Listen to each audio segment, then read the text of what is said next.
But I'll be damned if I go insane. I spend most days wishing they were over.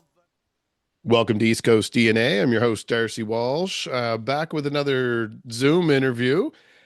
We have, I guess I call you Ezra, but online it would be Snez. That's correct, man. Thanks for having me. It's good to be here. Thank you. It's been a while. We did meet each other a couple of years ago now. You were at the time when I originally met you, you were still taking courses at the Nova Scotia Community College, I believe. Yeah, absolutely. I've had seen you since. It's been a while since too, maybe at least a year, maybe more. I saw you backstage doing some help with the Jubilee in the Glasgow. Right. Okay. So you were doing the groundwork, getting your street cred behind the scenes, doing shows. Man, that's exactly what it was. I was just trying to, get a foot around in the industry and trying to get some connections, just meeting people through doing the sound tech and stagehand kind of work. Amazing. It's always good to get your feet wet in enough different areas around what you're trying to do for your career that you understand what everyone around you is doing too. So Absolutely. always a good skill set to have. And especially as an independent artist, it's always good to be able to do things. As much as I champion collaborations, the real backbone to do it yourself is yourself. That's why it's part of it. So I do Especially when you're appreciate. first starting, man. I mean, you don't have the funds. I mean, once you're Yeah, an established thing, of course, you want to hire all these people and it makes your life so much easier. And then obviously having a team means you can kind of do better in each one of these areas if you're putting more exactly. focus. But if you're just starting, these things are expensive. It's hard to find the money to hire all these people right off the bat. So having a base knowledge of these things is incredibly important. And I think back when I first met you, like the rap career was already started. You were already into it. The Snez name was already something that I was aware of. But for people that are new to you, where does that name come from? Like immediately I would think it was some kind of anagram or something, but it's not. And then I think like Super Nintendo Entertainment System, but Right. Yeah. it's not When the I same. created the But name, I had no idea of that. See, yeah. we're from different generations here. Yes, exactly. Yeah, yeah. And I grew up on like Xbox One, but or just like the original Xbox. But basically, it's funny you it's funny you asked that. The name actually comes, pardon me, sorry. The name comes from back when I was in like middle school, I believe. I would go to the skate park and we had our little gang of skater boys and we put SN before our actual name. And that was just kind of like that was our Instagram handles and everything. And Yeah. we all kind of like showed our collective by doing that. So mine was SN Ezra and then eventually just shortened to Snez. And then when I went to actually go pick my rap name, so many of my friends already called me Snez. It just seemed like the obvious choice then. And right from when I was 16 until now, it just kind of stuck with me, I guess. And well, that's probably a good opportunity for us to go back a little and get into. I know a little bit about you anyway, outside of our own conversation. So I know there's a little bit of some family connections within the music industry as well, that you have a good Yeah. friend base of people. Like going to the Nova Scotia Community College music programs just means you automatically are graduating with a couple dozen people that are in the industry. So you do have your connections, but where did you get your passion for the music industry? And then on top of that, choosing the path to go down and become a rapper? That's a great question. And yeah, as far as the having connections with my family, my father has been into music his whole life and actually got me started playing in guitar. And I Cool. started guitar, moved to drums, fell in love with the drums and the kind of like just the rhythm of it, and then fell in love with singing and felt like rapping was kind of like meeting halfway between the two things that I liked the most. So that it seemed like the most logical thing there. But my father also owned a recording studio Hmm. in the 90s where he would record bands around Halifax, and undercut all the competitors by having the cheapest rates. So that was a great way to get into the industry, just kind of being able to be around these studio spaces as a kid, witness this stuff. It was amazing to see, and I think I fell in love with it at an early age, I'd say. And now, without getting too much into that connection, I'm curious your exposure to artists that would be recording at such a studio. Did the rap thing kind of, I'm going to make an assumption here, and then you can correct me if I'm way off base. Sure. So, just as a father myself, like you say, we're of different generations. So I'm not quite his, but not quite too far off. So You're not that close. yeah, so some fatherhood experience, I would kind of relate that maybe rap was not what he was recording. No, he was really into the rock and stuff. It was mainly Yeah. he would record all kinds of things, but his it seemed to be the majority was rock and roll. Yeah, And so I think subconsciously we all do this as we develop into things that our parents are into. We try to find something that's not exactly what our parents are into, even if we're kind of exactly it. following a similar Yeah, path. So that's it's fun. I never actually thought of that before, but that's probably true actually. That I wanted to. I love the music thing, but I didn't want, the apple to fall too close to the tree, if that yeah, makes sense. yeah. Probably. I No, don't know. My my father actually is a huge inspiration for my collecting of CDs and records right. Okay. and the kind of desire to know some of those little trivia tidbits. Yeah. Definitely ventured off by the time I was a teenager. I like I said, this is subconscious. It's not like I did it deliberately, but I definitely ventured off into like more obscure bands and independent bands, Right. Yeah. and that sticks with you. So I suspect music's in your blood, but I think the rap thing is your own to kind of hone and make into your own thing. So I'm very excited that you're still with it because it has been a couple years, but you're at a different scale now where you kind of mentioned having a team, you're working with a few different people, and I've been seeing some promos coming out around this new EP. Yep. So it's out now. So if anybody's listening to this, like, man, those guys talk a lot, you could pause and go listen to the EP right now. In fact, you probably should. It's not a bad EP. Yeah, The yeah. work. I got my view, so I'm good.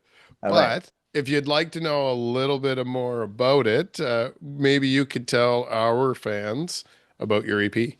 Sure, man. Absolutely. Yeah. It's an overall mental health theme. I think a lot of the music I write is themed around anything I've went through in my life and my battles with substance abuse and addiction and just general, mental struggles. But I think that it's just kind of like there's some fun songs on there. It's just like it's a fun EP. I think that it's got a Mac Miller sort of style. I take a lot of inspiration from Mac Miller as an artist, but this in kind of in listening to so much rock and roll growing up, I feel like I take a lot of inspiration from those kinds of things and blues and sort of pull from a lot of different areas. So like to feel like this is like a good accumulation of all the influences that I've had into kind of just this interesting Mac Miller sort of rap, but sort of drifting into pop with some songs, drifting farther into the rap sort of style with others. I think it's a good little EP that is kind of well balanced in between pop and rap. And for the tracks themselves, aside from the rapping element, the music behind it, where does that come from? Do you have your fingers in that? Did you work with a team on those? Absolutely. Actually, in fact, my father, who we've been talking about, has had a hand in some of that. He plays guitar just kind of in the background. He's created the samples for some of the songs.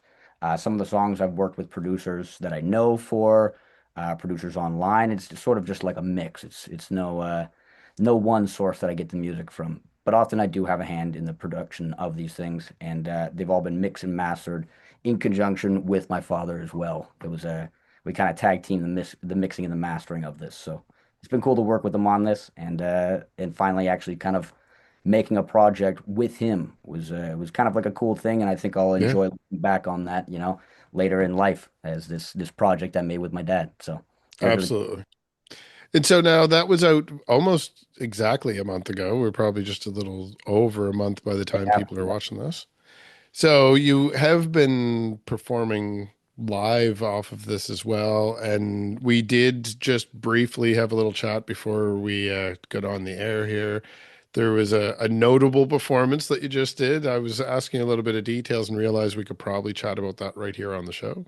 Yes, sir. Yeah, it was the Dockside Drops. This is a new festival sort of thing hosted at the Halifax waterfront, hosted by this kid, DJ 40. He's like 17. He organizes the whole thing, which for anyone listening is an incredible amount of work if you're not Hmm. to host these kinds of things. So it was really cool, and he did it amazingly. It was just all small game talent, but the best handpicked local rappers in the Halifax area. It was really cool to see everybody kind of come together. The support was amazing. The vibes were incredible. I'm sure you could find videos online, and I've posted one already to my Instagram. But it was really cool to see just kind of like, and it was an all ages show. It was actually the first all ages show that I've played, and it was actually really cool just having people of all ages there. Older folks, younger kids are dancing. It was a real good time and a good turnout, and I think it'll definitely happen again.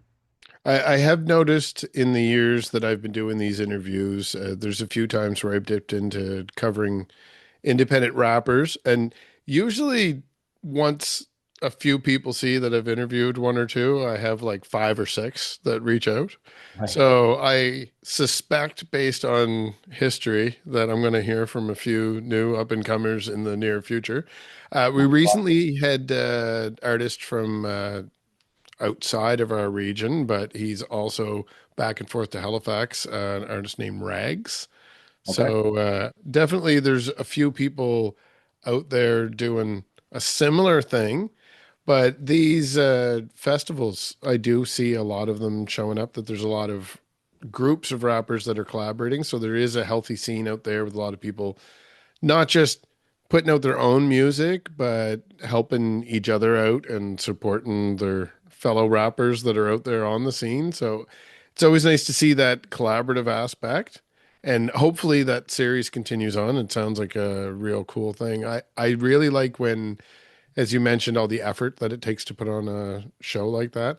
I do like that the last couple of years, it does seem to be a lot more. I'm going to use the term youth a little loosely. We definitely would cover teenagers, but going right up into, under 30, let's say. Mm.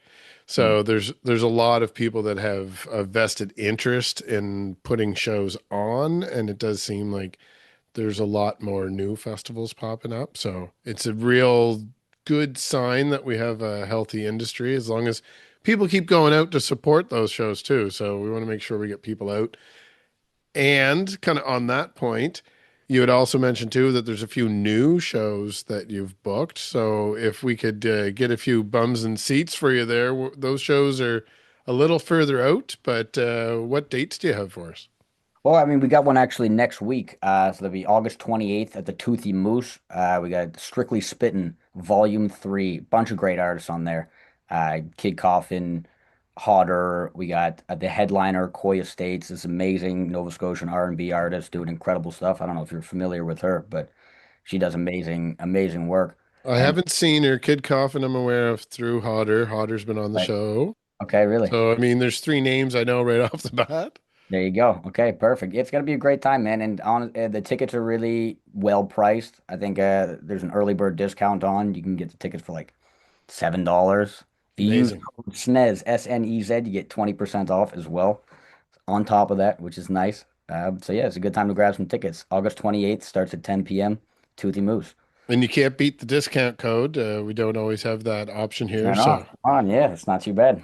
yeah, if I'm going to pause right now so people can go pause the show and get tickets.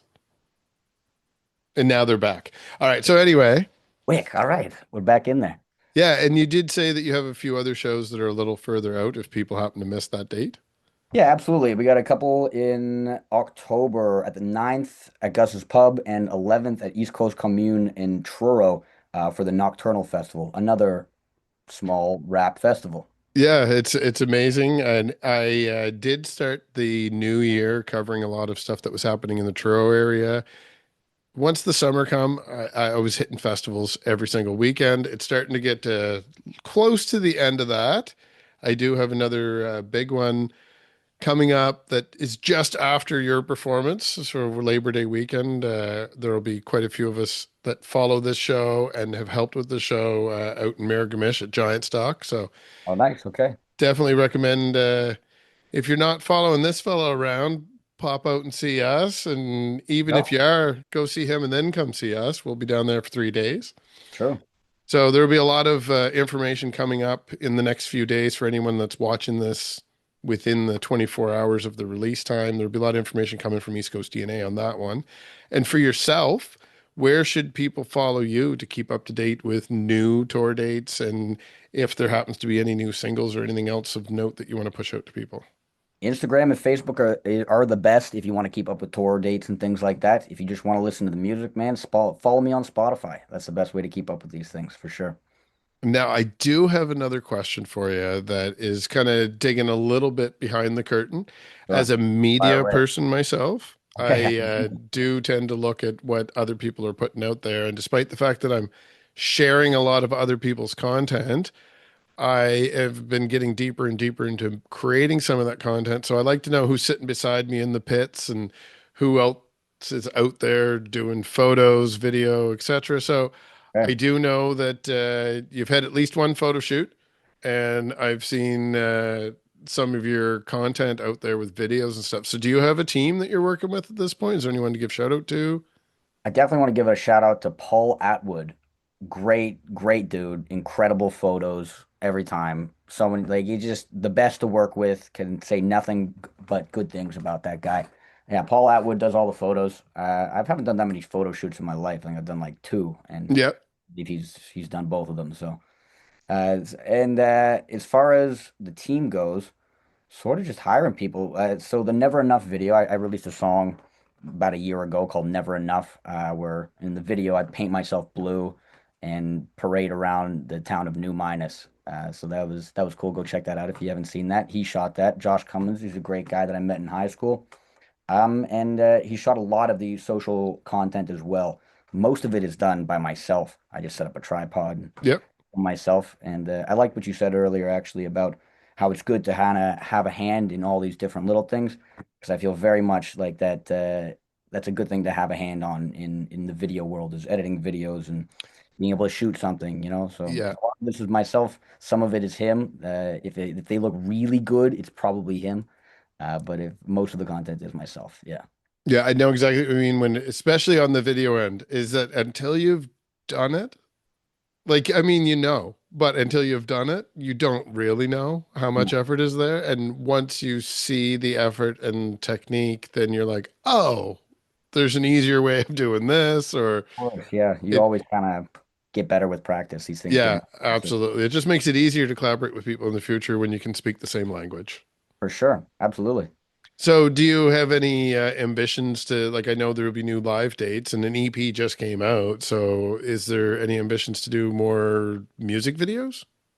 More music videos, I think definitely down the line. I think that as of right now, I'd love to just kind of like stick to the short form content. I think that's kind Sure. of key in this, especially for an artist that is of my level. Yeah. I feel like music videos are almost like a really nice treat for the people who already know about you, rather Yeah. than a way to get a lot of new people on board to your music. And you're better off doing the short form vertical content for Instagram, TikTok, Facebook, YouTube, to be able to get people on board and then give them a music video when I have a bit more of a supporting fan base, a bit Yeah, larger. definitely. I would echo that for anyone that's kind of looking for advice. I love long format video. I can afford to put stuff out there, and if it doesn't get clicks or if I don't make any profit, that's okay. But if you're starting off and you're trying to build a career, you definitely got to pay attention to what actually is going to get you some traction, and the shorter form videos are definitely the way to go. That and really pretty pictures, which you've already got the right people working with you for that. So, amazing job to you and your whole team. Thank you, sir. And I do recommend that people go out there and listen to the full EP and follow you online. Catch one of these shows if you can. Like we said, it's SNEZ for the 20% off if you want to see him at the Toothy Moose. That's the 28th. It's the 28th. Yeah, links Okay, in my bio if you want to grab some tickets. perfect. So you definitely can do that and then pop out to Giant Stock. So maybe Yeah, I'll even see you out there. yeah, maybe that'd be cool. Why not? So I'm a- for people that haven't heard you yet, and for people that are sitting there writing down the code instead of pausing and going to buy the tickets, if they want to hear a song before they like pull the trigger and actually buy those tickets, Yeah. what should we play off with today? Let's go without a fight.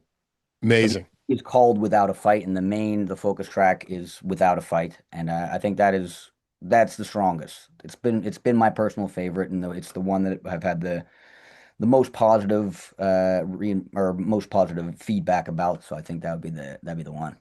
Perfect. Amazing. I appreciate you and your team reaching out, and look forward to seeing big things from you in the future. Absolutely. Hey, well, thanks for talking with me today, man. All right. We'll talk again soon. All right. Bye, everyone. I've been calling you, but you don't pick it up. I'm so sick of it. Still, why can't I stop? So I take a leap of faith, hoping you will still be behind. 'cause I will be raising. Hey, I can't help but shake the feeling, everything, it might not be alright. It's funny cause I hate where I'm at right now, but the devil couldn't take me without a fight. I know someday I'll be living good, but for now, just sit and wait. I feel like I lost my mind last night, oh, but I'll be damned if I go insane. I spend most days wishing they were over. I don't feel like myself when I'm sober. Does that mean I got a problem? Do I just self-medicate? Should I see a doctor? Maybe smoke more. I don't know how much longer I can take. I gotta get the fuck up out of this.